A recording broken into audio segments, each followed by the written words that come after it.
పాకిస్తాన్కు వరుసగా దెబ్బ మీద దెబ్బ తగులుతూనే ఉంది. పుండు మీద కారం చల్లినట్లుగా అవుతుంది పాకిస్తాన్ పరిస్థితి. బయటికి గట్టిగా ఏడవలేక, అలాగనే అసలు విషయాన్ని జీర్ణించుకోలేక నరకయాతన పడుతుంది పాకిస్తాన్కి. ఇప్పుడు మరొకసారి ఎదురు దెబ్బ తగిలింది.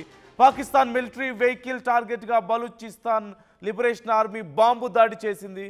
బలూచ్ ఆర్మీ దాడిలో 7 పాకిస్తాన్ సైనికులు మృతి చెందినట్లుగా తెలుస్తోంది. మరో 4 సైనికులకు తీవ్ర గాయాలయ్యాయి.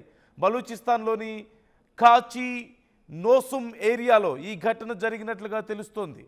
సో వరుసగా బలూచిస్తాన్ లిబరేషన్ ఆర్మీ పాకిస్తాన్కు చుక్కలు చూపిస్తోంది. వాళ్ళ సైనిక స్థావరాల మీద దాడులు చేస్తుంది. వాళ్ళ నాయకులు, వాళ్ళ సైనికులు ప్రయాణిస్తున్నటువంటి వాహనాల మీద దాడులు చేస్తుంది. గతంలో మనం చూసాం, చాలా క్యాజువల్గా బైక్ మీద వెళ్తూ ఒక గ్రనేడ్ విసిరి, బలూచిస్తాన్ లిబరేషన్ వాళ్ళు ఒక గ్రనేడ్ విసిరి వెళ్ళిపోయారు పాకిస్తాన్ ఆర్మీ వాళ్ళు వెళ్తున్నటువంటి ఒక కారు మీద.